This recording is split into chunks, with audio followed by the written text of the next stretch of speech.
Assalamualaikum warahmatullahi wabarakatuh ya syabab. Sudah waktunya kita membahas mazhabnya Arab Saudi, mazhab Hanbali. Kalau misalnya kita di Indonesia pakai mazhab Syafi'i, kalau di India dan Turki pakai mazhab Hanafi. Kira-kira kenapa kerajaan Arab Saudi pakai mazhab Hanbali, dan mazhab Hanbali itu bedanya apa dengan mazhab Syafi'i, dengan mazhab Maliki, dengan mazhab Hanafi, dan kira-kira mazhab itu penting atau tidak? Apakah seorang muslim itu wajib bermazhab? Bagaimana jika tidak bermazhab? Apakah ada pengaruh tertentu atau efek tertentu? Mazhab Hanbali itu yang buat Imam Ahmad bin Hanbal, dan menurut saya ini mazhab yang sangat unik dan ceritanya sangat unik.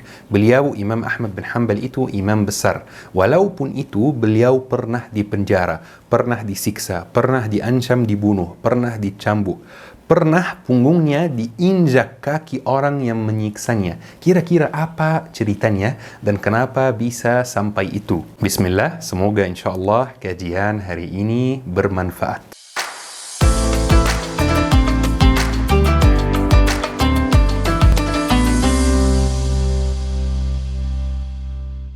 Ya syabab, di Khurasan, di Iran, ada seorang pria namanya Muhammad. Dia itu orang Arab, bukan orang Persia, tetapi dia merantau ke Iran, ke sana untuk bekerja ya. Tetapi sepertinya dia tidak nyaman di sana, maka dia memutuskan untuk balik lagi ke negara Arab yang terdekat. Apa itu kira-kira? Negara Irak ya. Balik ke Baghdad bersama istrinya yang hamil. Dan Masya Allah di Baghdad mereka dikasih rezeki seorang anak namanya Ahmad. Ahmad itu kelihatannya pintar dan Masya Allah ganteng dari kecil. Dari masih bayi sudah kelihatan pintarnya. Tetapi Ahmad dikasih ujian yang sangat berat dari umur yang muda ini. Pas dia umur 3 tahun, ayahnya Muhammad meninggal dunia. Dan dari waktu itu, ibu si Ahmad itu menjadi yang bertanggung jawab atas segala hal. Makannya, minumnya, sekolahnya, semua hal ibu Ahmad yang bertanggung jawab. Bismillah, ibu-ibu di sini yang mengasuh dan mendidik anak sendiri karena suami meninggal, karena suami kabur, karena suami tidak mau menafkahi. Semangat, bismillah, pahalanya sangat besar, pahalanya surga insyaAllah. Di waktu itu teman-teman, di zaman itu kalau misalnya ada anak kecil yang ayahnya meninggal dunia, pasti mungkin keluarga tersebut akan mengalami kesulitan dari segi finansial ya. Makanya mereka nunggu sampai anaknya berumur 6 tahun atau 7 tahun, kemudian mereka kirim anaknya ke pasar untuk berdagang, untuk bekerja supaya bisa membantu menafkahi keluarganya. Dan sebenarnya ini masih terjadi di beberapa negara Arab dan masih terjadi di beberapa tempat di Indonesia juga. Kadang-kadang karena kesulitan ekonomi, anak itu tidak sekolah, langsung bekerja untuk membantu keluarganya.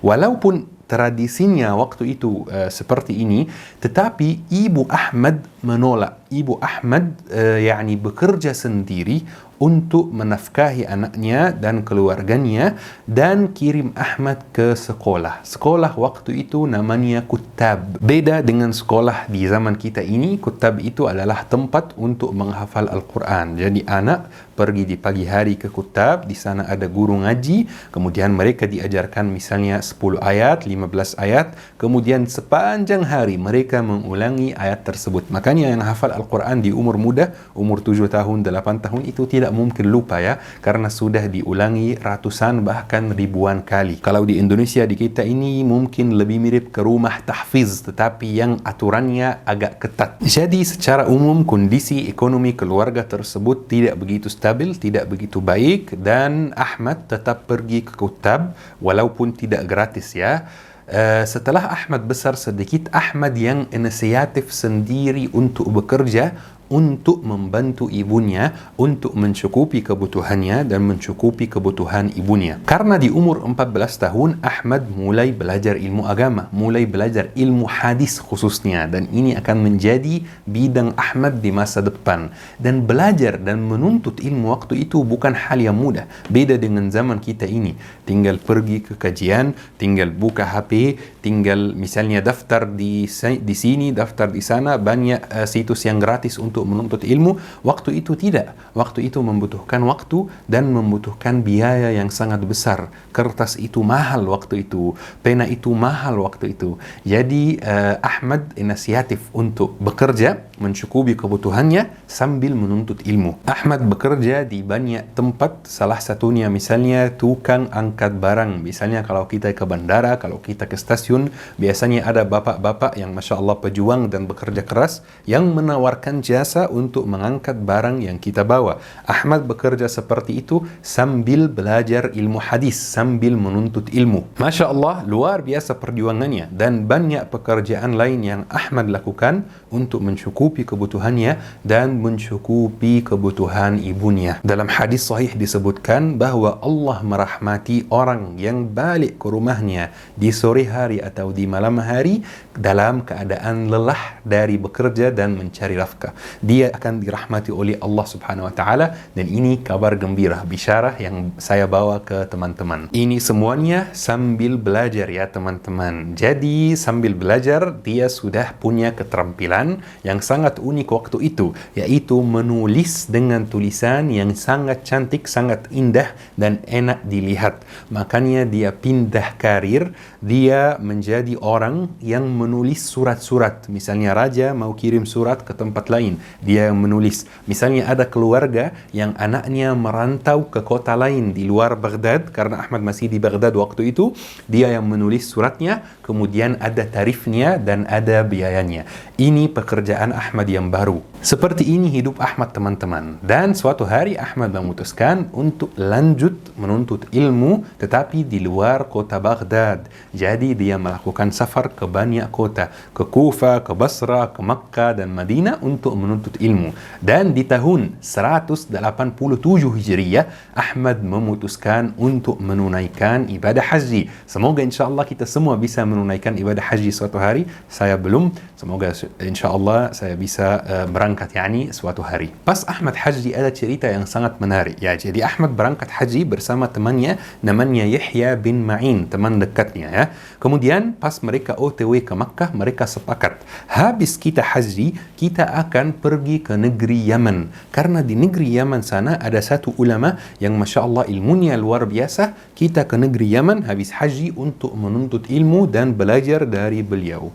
Dan pas mereka sudah sampai Makkah, ternyata terjadi hal yang sangat bagus ya menurut Yahya bin Ma'in, temannya Ahmad. Ternyata ulama yang di Yaman itu lagi di Makkah juga untuk menunaikan ibadah haji. Jadi Yahya bin Ma'in senang. Alhamdulillah, habis haji kita tidak perlu ke Yaman. Alhamdulillah, Yaman kan jauh. Jadi kita tetap di Makkah dan belajar langsung dari beliau di Makkah. Tetapi kejutannya ya syabab, Ahmad menolak. Kata Ahmad, aku berangkat ke Makkah untuk haji. Niat saya adalah haji. Saya tidak mau merusak niat haji ini dengan niat-niat yang lain, walaupun menuntut ilmu. Dan benar, setelah haji dan setelah ulama tersebut balik ke Yaman, Ahmad menyusul ke Yaman jalan kaki bersama Yahya bin Ma'in, karena Ahmad waktu itu belum punya uang untuk membeli kendaraan, membeli motor, membeli mobil. Karena motor dan mobil di zaman mereka itu adalah unta dan kuda. Masya Allah, luar biasa perjuangan Ahmad. Pas dia jalan, dia dihentikan oleh orang yang iri.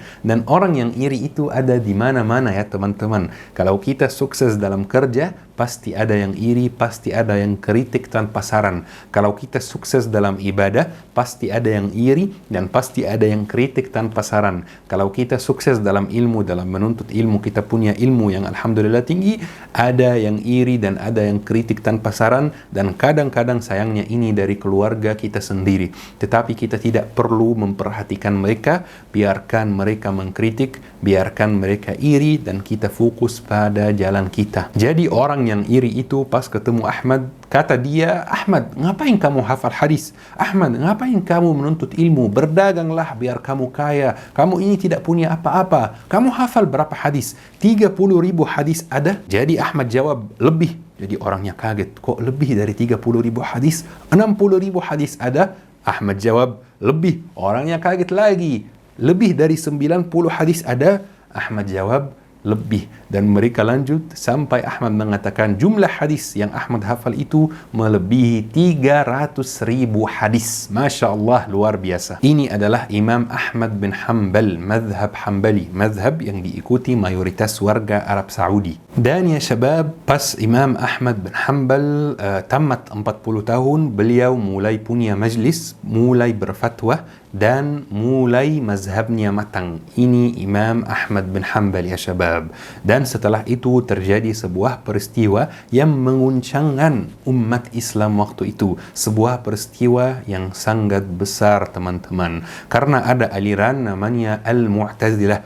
Mungkin teman-teman pernah dengar tentang aliran tersebut ya. Alhamdulillah Al-Faqir sudah menjelaskan dalam salah satu kajian. Tinggal ketik di YouTube Mu'tazilah Muhammad Al-Fuli, nanti muncul kajian Al-Faqir insyaAllah. Jadi Al-Mu'tazilah itu berpendapat bahawa Al-Quran itu makhluk Allah, bukan kalamullah. Makhluk Allah itu seperti kita, ya, seperti manusia misalnya. Dan ini pasti sesat dan pasti tidak benar. Al-Quran itu kalamullah sesuai sunnah Nabi Muhammad dan sesuai Al-Quran. Tetapi mereka berpendapat selain itu.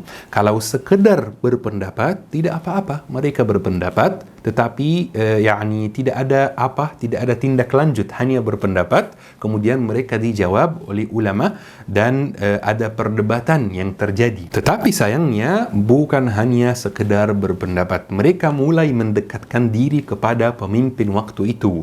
Jadi sampai pemimpin itu mulai juga ikut percaya bahwa Al-Quran itu makhluk. Kemudian para ulama di negeri Islam waktu itu diuji dan ditanya satu pertanyaan. Apakah Al-Quran makhluk atau tidak? Jika dijawab ia makhluk, maka dia diakui dan diverifikasi gitu. Sebagai ulama yang benar, dibiarkan berdakwah dan dibiarkan mengajarkan. Jika dia dijawab Al-Quran bukan makhluk, maka dia disiksa, maka dia dicambuk, maka dia direndahkan, diajak debat.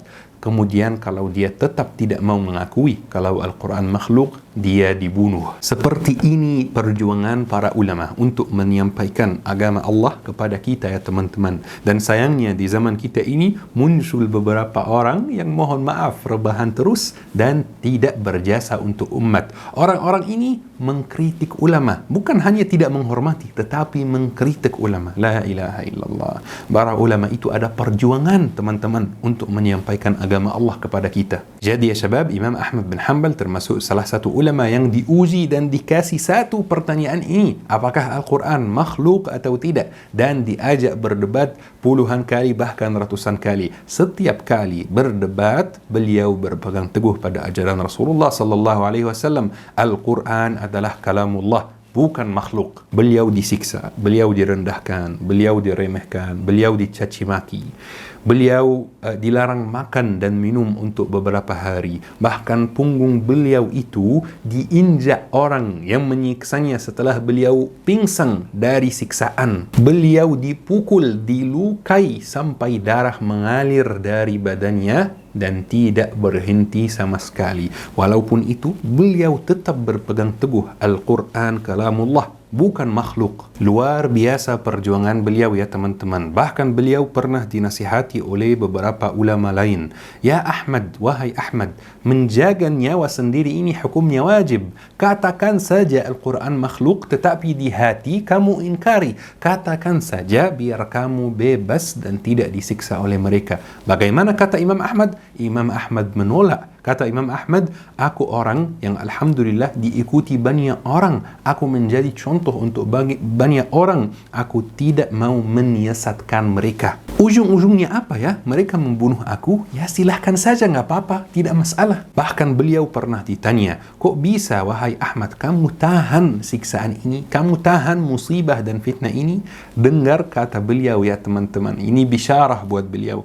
Kata Imam Ahmad, beberapa bulan sebelum masalah Al-Quran makhluk atau tidak ini dimulai, aku dapat surat dari siapa? Dapat surat dari Imam Syafi'i. Kata Imam Syafi'i, wahai Ahmad, aku mimpi Rasulullah kemarin dan Rasulullah kasih saya tugas untuk menyampaikan satu pesan kepada kamu wahai Ahmad. Kata Rasulullah, akan datang waktu di mana kamu akan ditanya Al-Quran makhluk atau tidak. Maka bertahanlah dan jaga ajaran yang benar. Masya Allah syabab, ini kuncinya Imam Ahmad bin Hanbal bisa tahan semua siksaan sampai alhamdulillah fitnah khalqul Quran. Namanya dalam sejarah fitnah khalqul Quran, masalah musibah fitnah khalqul Quran. Sampai fitnah ini selesai, sampai fitnah ini sudah alhamdulillah tidak ada lagi. Tetapi Imam Ahmad bin Hanbal tiba-tiba demam dalam rumahnya, sangat sakit, tidak bisa makan, tidak bisa minum, bahkan salat pun susah, dan semua dokter yang kunjungi rumahnya waktu itu tidak bisa mengobati Imam Ahmad. Imam Ahmad bin Hanbal meninggal dunia di umur 74 atau 75. Semoga Allah merahmati beliau, semoga Allah menjadikan kita orang yang bisa mengamalkan ilmunya. Amin ya Rabbil Alamin. Taib ya syabab, ini waktunya kita menjawab beberapa pertanyaan yang sangat penting. Bedanya apa mazhab Hanbali sama mazhab Syafi'i, sama mazhab Maliki, sama mazhab Hanafi? Jawabannya dengan sederhana, tidak ada perbedaan yang besar, tidak ada perbedaan yang signifikan teman-teman. Karena kata mazhab itu artinya jalan, artinya pendapat, artinya pemikiran. Jadi kalau kita misalnya bilang mazhab Syafi'i, ini artinya jalan Imam Syafi'i, pemikiran Imam Syafi'i, pendapat Imam Syafi'i. Kalau kita bilang mazhab Hanafi, ini artinya pendapat Imam Hanafi, jalan Imam Abu Hanifah An-Nu'man, nama lengkap beliau. Misalnya pemikiran Imam Abu Hanifah An-Nu'man. Jadi ini mazhab fiqih teman-teman, tidak ada perbedaan yang signifikan. Perbedaan antara empat mazhab ini adalah perbedaan pendapat saja teman-teman. Misalnya kalau sholat taruh tangannya di mana, di sini atau di sini atau di samping. Kalau misalnya perempuan nikah, walinya itu harus ayahnya atau bisa jadi orang lain sementara ayahnya masih hidup. Setiap ulama punya pendapatnya sendiri berdasarkan dalil-dalil yang sahih, yang mu'tabar.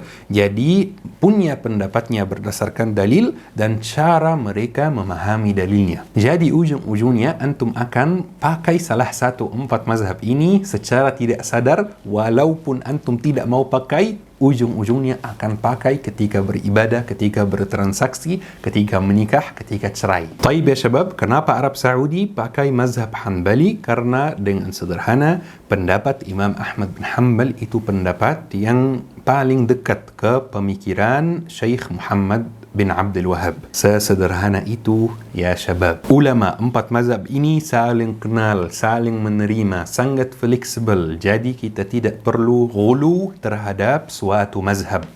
Kalau kita bersama jamaah yang bismillahnya jahr, bismillahnya zahr saja. Kalau kita bersama jamaah yang bismillahnya sir, bismillah sir aja. Kalau kita bersama jamaah yang qunut, qunut saja. Kalau kita bersama jamaah yang tidak qunut, tidak usah qunut. Semoga insyaAllah ya syabab, kajian hari ini bermanfaat. Semoga mudah dipahami. InsyaAllah di lain waktu kita juga akan membahas Imam Malik dan Imam Abu Hanifah An-Nu'man, mazhab Maliki dan mazhab Hanafi. Subhanakallahumma bihamdik, asyhadu an la ilaha illa anta, astaghfiruka wa atubu ilaik. Syukran. Assalamualaikum warahmatullahi wabarakatuh.